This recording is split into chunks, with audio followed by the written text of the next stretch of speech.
Our first speaker is Jessica Perkins, whose bio is here. Jessica grew up in rural Rhode Island and obtained her BA in sociology with honors from the University of New Hampshire. Jess received her Juris Doctorate with a certificate in natural resources and environmental law, with a specific focus on American Indian law from Lewis and Clark Law School. After law school, she worked 11 years at the Sitka tribe of Alaska, serving as Realty Officer, Resources Protection Director, and Travel Attorney. During this time, Jess spent many hours researching and pursuing Tlingit land claims through the Sitka area. She also married the son of a Tlingit clan leader and became a member of the Kiksadi clan. After a short stint away from Sitka, she returned to work at Sitka National Historic Park, which was created to commemorate two important pieces of Sitka's history: the 1804 Tlingit Russian battleground and the 1843 Russian Bishop's House. Good morning. First off, typically in the Tlingit culture, we kind of give an apology. So if I say anything this morning that offends anybody, I apologize. This is the history as I know it, as I've been taught from my Tlingit elders. And while I worked at the tribe, important things that folks shared with me. Where is Sitka? So I figured a lot of folks knew about Alaska, and some folks might know about Sitka, but Sitka is in the southeast panhandle of Alaska, also known as the Alexander Archipelago, which is that kind of big picture, that lower part. It's also a traditional Tlingit village. There is not a lot of archaeology around Sitka, but what has been done is at least 5,000 years. It was also the capital of Russian America from 1804 to 1867, and currently it's kind of a isolated fishing and tourist community with a year-round population of about 9,000. And I know those statistics add up to 110, and that's because those are how people identify themselves as relating to those heritages.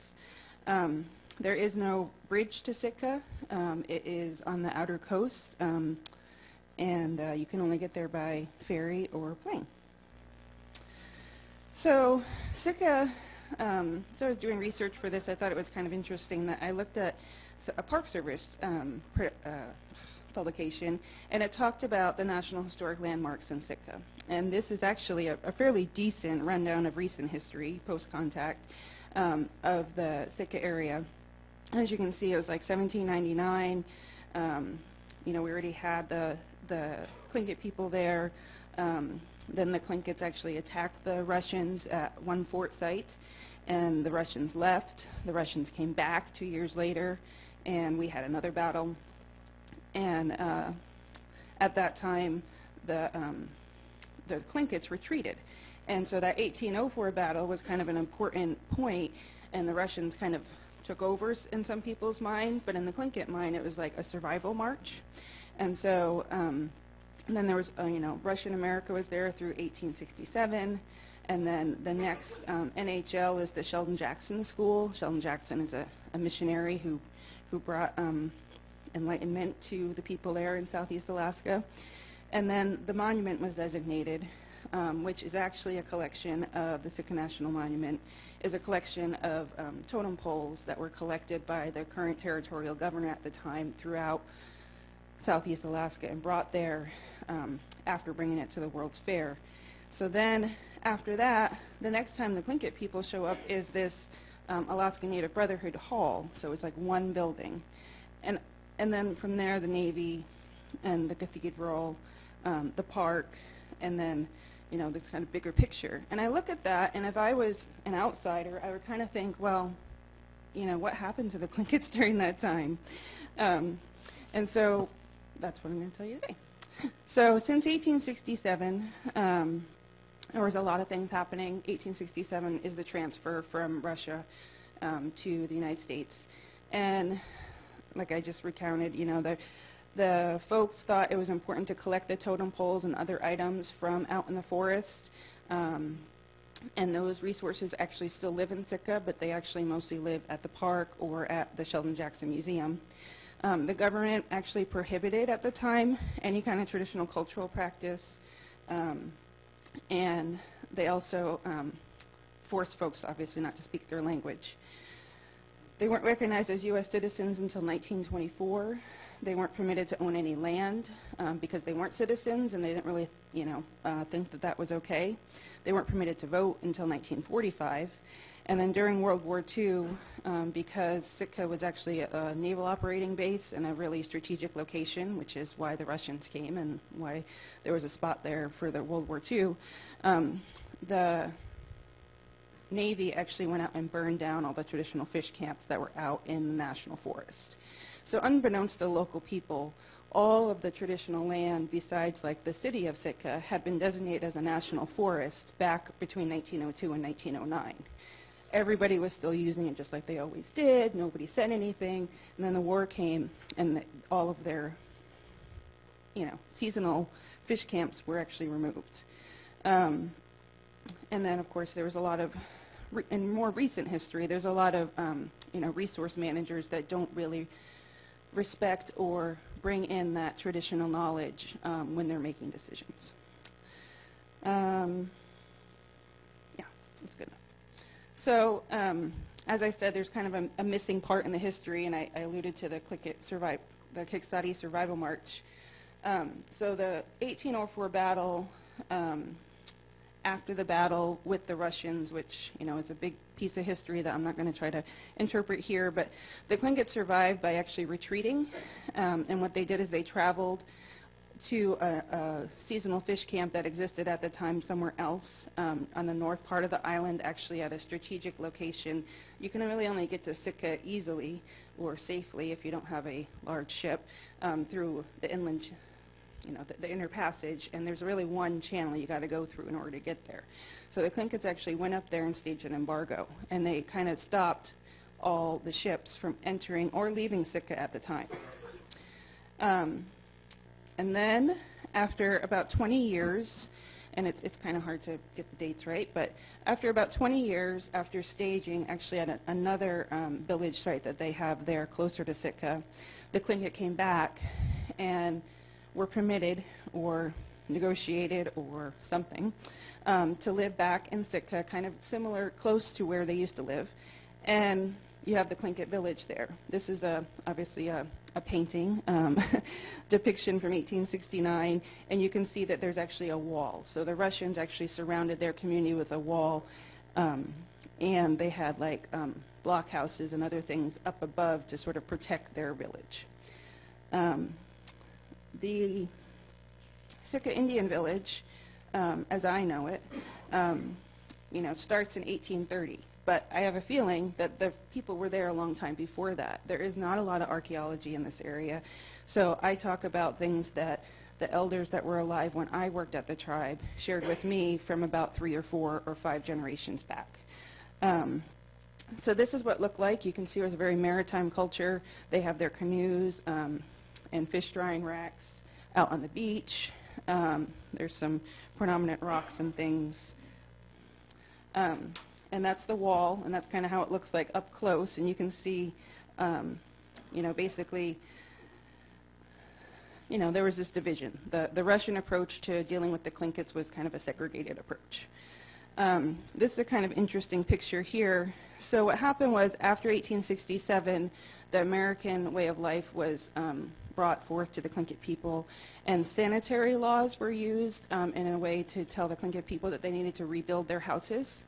And so in this picture, which is around 1890, you can see that there's actual houses being reconstructed there on the waterfront. You can also see the wall that kind of goes through, and there's a blockhouse that's labeled as number 1 up on the right. And down below you can see the flag, so you know this is after America took over. And so you can kind of see, if you look real close, the difference between the style of houses there. Like I mentioned, there was this outlawing of the Tlingit culture, but the territorial governor at the time, did allow for what they called the last great potlatch of 1904. I'm going to actually read a little quote here because I think it brings it together. So in 1902, several members approached Governor Brady, a former Presbyterian missionary, and requested that he issue a proclamation that would command all natives to change, and that if they did not, they should be punished. Like other missionaries and governmental officials, Governor Brady considered the potlatch a practice that perpetuated prejudice, superstition, clan rivalry, and retarded progress. He was committed to breaking up the offensive clan system and replacing it with the independent family unit, but he was not eager to impose legal sanctions. Therefore, in a dramatic gesture, Brady decided to endorse one last potlatch at Sitka. So this is a historical photo of that potlatch. In the Tlingit way, traditionally it's a matrilineal society that's built by clans. So you have like parity, you have a raven and an eagle, and then a raven would marry an eagle, and then you inherit your lineage through your mother. So like my husband is an eagle, so his father's clan, the Kiksati, which is a raven clan, adopted me and then my children, of course, who are Alaskan Native, are part of that clan as well. And we've all been adopted through traditional ceremony and given Tlingit names and basically become part of that clan. So the clan house in that traditional way was sort of the seat of traditional government. So traditional law was, you would bring things to the clan house and the clan leader, and they would decide things, and they had, their own way of dealing with things. So the village here, you can see, you can't see from where you're sitting, but there's actually names for each of the clan houses. Like my house is called the Steen Hit, which is the steel bar house. This implies that they had a steel bar actually on their house, and the reason for that was because of the Russians, and their house, the Kiksati houses, were very close to that stockade wall, and so you have like the house outside the fort, and then you get more. Some of the other clans are more like the Coho house or Eagle's Nest house, some of those more kind of traditional clan emblem associated names. So what I did was I had a small historic preservation grant from National Park Service as one of my many projects I did at the tribe. And I put together the possibility of the village being a historic district. Now, not being an archaeologist and understanding the register through Section 106 and other things that I did as a compacted tribe under BIA using federal funding, I did my best, but it was hard because if you look at, I'm going to go way ahead.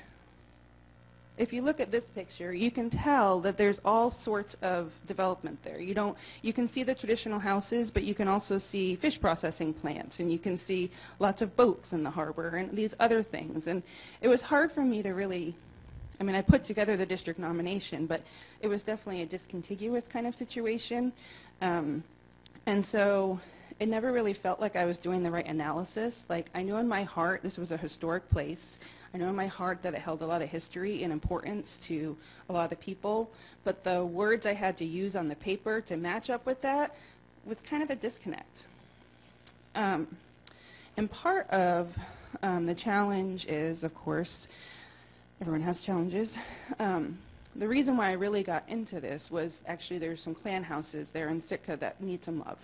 And during my tenure and prior to me, due to lack of being able to take care of the houses, we actually had to take down 2 houses. And that's really troubling to me, and it's just troubling to the people. The reason is, so short story long, Native allotments provide for inheritance via Western means. That means the traditional clan people and the clan members of those houses are not the current owners. What you have is, based on the individual family unit, folks, one time, the house on the right was owned by Frank Kitka. It was a Luknahati clan house, the Coho clan. His children, not Luknahati, they inherited it, and then they passed it. And then when they died, because there wasn't a lot of wills developed and other things for future planning, it's actually been inherited down, and there's about 47 different owners who actually don't get along and they're not from that clan, and so it's really hard to get a mass of folks to really agree that this is what we want. Some folks actually want to take it down and put something different up. Some folks want to preserve it as it was. Some folks don't even want it. So it's really challenging. when you look at these things. Each of these houses have been determined eligible. They are on what's called restricted Indian property. So the house on the left actually suffered, the foundation had some issues, and so we had to do some repair work, and during that time we went through the 106 process and determined the eligibility.